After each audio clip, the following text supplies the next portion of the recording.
Around the Cosmic Campfire by Toni Wright. Chapter 2 The Deputy. I used to be an entertainer. It was such a long time ago now, but it is an interesting and delicious segment in time for me, and a rich one for sure, towards learning who I really am. When I was on the road singing in clubs, things happened I could not explain. Weird things just happened, seemingly all the time. All kinds of unsavory stuff can definitely occur in the wee hours of the night. Dark alleys and bars often seem to invite the worst parts of mankind out into the open from their hiding places at 2 o'clock in the morning. I had many startling experiences as a singer on the road that are beginning to fade now, but one instance in particular is something I will never forget. It changed my life and my awareness of the presence of other beings, and I have always been grateful this past 40 years for the unbelievably enlightening experience. It took many years to eventually find the words, but I'm now able to share it with you. I was a little over 20 years old when I started shyly playing in some clubs in my hometown of Des Moines. Denny and I were a young married couple, but were already spending serious time apart. I was surrounded by the pleasures of the 70s, and Vietnam was coming to a close, and the Beatles, already separated, were still ringing their brilliance in my ears. I was strumming on a 12-string harmony guitar and singing passionately in a high-rise inn that I don't really need to name here. In fact, they probably would not appreciate it. I quickly learned enough songs to make it through a night. All kinds of music, from Judy Collins and Gordon Lightfoot to Neil Young and, of course, Dylan and Joni Mitchell. Somehow, Roger Miller even got in there, and I don't know how. I presented a hodgepodge of tunes that had lyrics that genuinely all meant something to me. I enjoyed sitting on that tall bar stool, long dresses with side split, frantically working to remember lyrics that I somehow had just drummed up that very day. I knew I was probably meeting people I would more than likely never see again. For the most part, my singing gig revolved around a transient hotel crowd. I started my not quite illustrious career, before that, in a tiny French cafe near Drake University. I would play all of Sunday night for $10 and a crepe dinner, and it was worth every bite of it, and every song of it. In the summer, they made strawberry crepes with hand-cranked vanilla ice cream, and I was certain I had died and gone to some sort of confection heaven. It was my first time of really performing live for money, and I had to adjust myself to being viewed, critiqued, and yes, even applauded for it. It was quite contagious. It was there that the manager of the high-rise hotel in town, in a suit and tie, displaying a very large black mustache, was eating crepes and gave me his calling card. He invited me to come and audition for them, opening a bar at the top of the building that had been closed for years. It was just down the hall from the revolving restaurant where name-has-been artists of the recent past would come to entertain. The audience patrons were eating dinner and viewing the night sky and city lights while revolving at their tables around the room. It was fairly spectacular for a girl from the Midwest, and I was honored they offered the job to me. I said yes. I took the club gig and continued my day job in an office, as I was fairly certain I was soon to be divorcing. I had a small son, and I was determined to provide a really nice place to live for us. Russ had his own little room, and a collection of goldfish in a beautiful aquarium tank, a cat, a dog, and I even had a fireplace and a stash of firewood residing all nice and safe and dry in the garage. We seemed to be styling. I found an amazing older woman to nanny, while I went off in the evening to sing and to make more money in a week than I did most of the month at my day job. I could not pass it up, and we were on our way to a new adventure, just the two of us. I signed on with a contract month to month to see how the people liked me, and ultimately I stayed for over a year to build up their business in the once dormant Skyline Lounge. In no time, I had a group of local followers, and one of them who owned a large auto dealership. He helped me qualify to buy a car that actually ran. It was amazing, as it was an older Fiat, red to be exact, and life was good. Very, very good. But there I was, almost a kid myself, with a kid, 2 jobs, a condo, a fireplace, a cat and dog, some fish, and a car payment. I was already the oldest 21-year-old that I knew. But I had my own stage. I had unlimited Scotch sippers who found themselves stranded in the Midwest America on business who tipped me very, very well. In the winter, when snow bound every intelligent being to the inn, I had a very captive audience. I had it all. I became part of the family of workers there, dining together, sometimes hanging out with all of them who kept the inn going. They welcomed me as the young mentor who helped bring in more business, bringing in more bar revenue and tips into the establishment for all of us.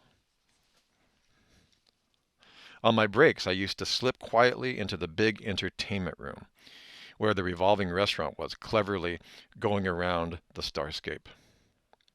There was a large stage in there and lights for me to admire and dream about. As it was just down the hall from my little lounge, I would watch and listen with very big ears and eyes as how the big kids would perform and sing there. I slipped in on every break. I couldn't wait to see how they did it all.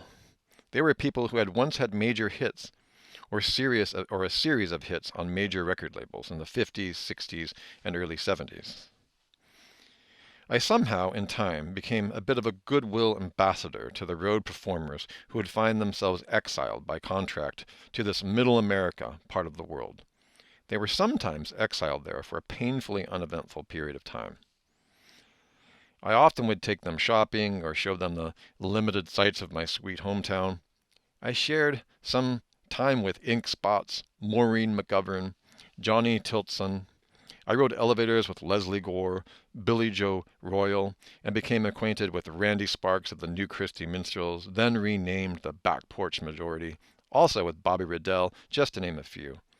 I later joined Randy Sparks as part of his new troupe and moved to his place in California. I was definitely a time and a period to realize the fleeting nature of success in the music business, the business I was falling so deeply in love with. I finally became comfortable with what I was doing at the inn.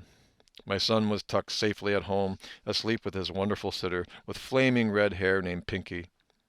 We had finances for the first time. People liked my style. I could sing a really good song and my heart would just explode. I was so happy to be doing it.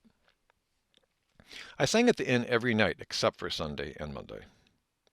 And often on Monday, I went to the rehab center for an hour and played for free to the horrendously afflicted and people who were no longer using their bodies correctly. It was a gift I could give when my son was with his dad. I played the children's hospital and the nursing homes. I just sang and played whenever I could, trying to be generous as I could. On one particular night, I learned that I have a guardian. I never saw the guardian that night. I just heard her voice. It was a sound almost whispered in my ear, and the most important message in my life. It was very late in the night, but not quite time for me to sign out of the club. I was in the middle of a song when I heard the voice gently say, "Get out." I looked around and there was no one near, only a few patrons, still hanging out onto the bitter ends scattered sparsely around the room. I played on, sitting on the tall stool in front of the giant windows behind me, sharing the night sky, shrugging it off and continuing into a new song. But then I heard it again. "Get out now." And this time it was loud, adamant, and shouted at me, more on the right side. I almost fell off my stool. Still, no one was there. I knew then that I had to go. I suddenly was stricken with this knowing that I needed to flee, and the hair was standing up on the back of my neck, and something was pulling at me. I got off my bar stool, packed up my guitar, and told the bartender I needed to leave. It was quiet enough and late enough, and he nodded, saying that it was fine, and said good night. I got on the elevator and went down 22 stories to the lobby, where I grabbed who I teased to be my personal bodyguard, Danny. He was a very young security guard and was on site every night, all night, mostly keeping the peace and quiet during conventions and bachelor parties, and making sure no one was smoking dope in the halls. He walked me to my car each night, as the parking lot at the inn had no lighting at all, and it was known that the establishment was able to save some money as they kept the place dark and the patrons fumbling their way to the door. Danny was a kind young man, even a year younger than I was, and he was a newlywed with a baby on the way. He was putting himself through community college by walking me to my car, seeing the drunks to their rooms and occasionally sniffing out the dope smokers. It was a fairly easy job. I had always wondered if that sweet young man in the face of real danger would even know how to grab and effectively use that big piece resting in his holster on his right hip. I knew nothing of his actual skills as a guard. That night I hugged him goodbye as usual, strapped myself into the red Fiat, and drove out of the parking lot, through the back exit and out onto the side street and the through-town freeway. I remember I Shot the Sheriff was playing on KIOA radio at the time, and I had it up loud and was dominating my trek home. I started to feel antsy and pulled in some feelings that were a bit mysterious. I had no idea what was actually going on. It was indeed mysterious to me, as I had fled my routine and headed for home and to my bed, still wondering what it was all about, as everything at home panned out to be just fine. I just went with it, and that was that. I had no idea what I had just left behind me as I finally fell asleep. I would eventually remember that I had seen a person walking up the sidewalk as I drove out of the parking lot of the inn in that very dark night. I did not see his details at all, as it was so unlit thanks to that corporate budget. But someone on the sidewalk next to my car had been approaching the inn as I was pulling away. Was he the one? It turned out that when a man got to the big glass double entrance doors into the executive lobby, two business patrons were leaving the inn to go to their cars. Apparently, I learned, the sidewalk person drew a handgun and shot them both down as they unsuspectingly passed through the entrance doors. He had never seen them before in his life. He nonchalantly walked through the lobby and went behind the registration desk and demanded money. Two of my friends were working tandem that night, and one of them had erroneously left the side door to the desk area unlocked. The sidewalk person held a pistol to the temple of one of them, as the other stuffed all the cash he could located into a bag. The trigger was pulled anyway.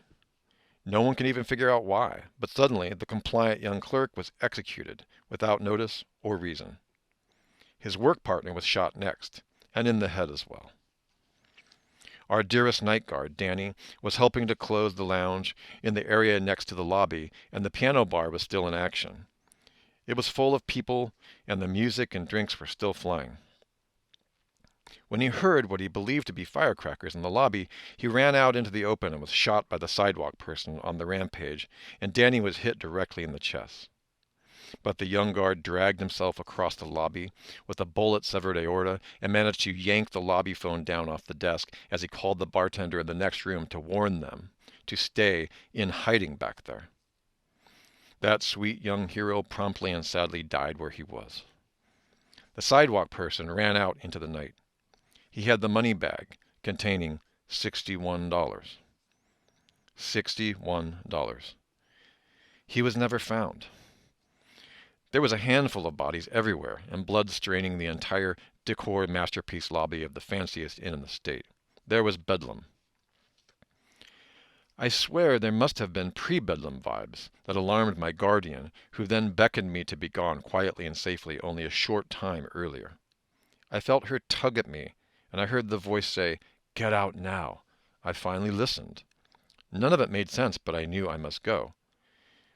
Could I have been walking out those double doors greeted by the handgun if I had not strummed my last strum when I did?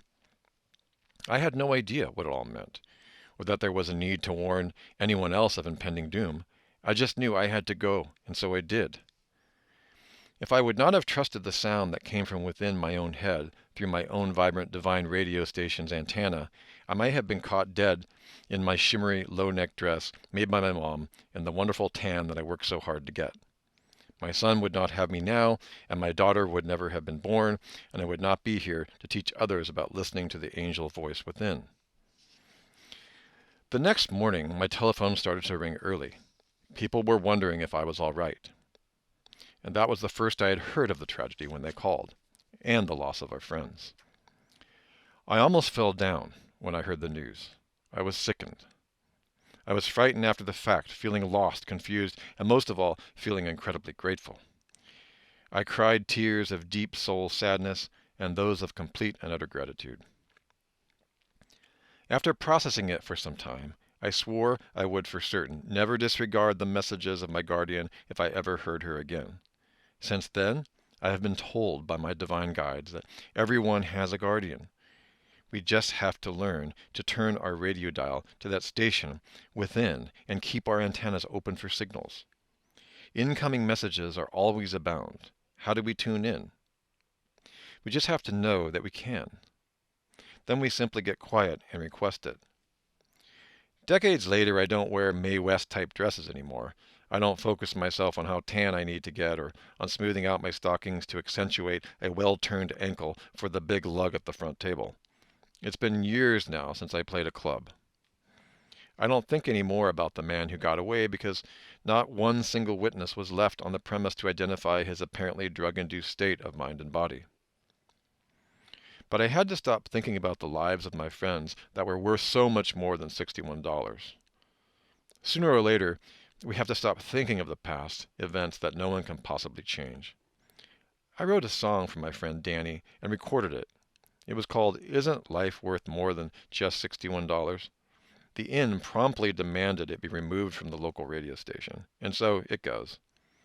Thank you, Danny, for what you did for others so long ago. Thank you. All these years later, I can confess that that was not the last time my guardian came to help me. She has helped me a handful of times with her voice as loud and clear as the first time. But she lives silently and still most of the time deep inside me, trustworthy and vigilant as she navigates this sometimes nearly careening ship of mine.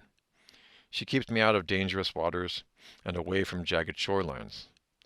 I know now that she is always there, and I am endlessly grateful. I'm so grateful one night she just had to speak up as she shouted out my spirit to awaken, and she helped me to be the deputy. Yes, like that deputy he got away. Amazingly, I was the lucky one in the red Fiat blasting rock music to the dark and uncertain night. I shot the sheriff, but I did not shoot the deputy. I shot the sheriff, but I did not shoot the deputy. Eric Clapton.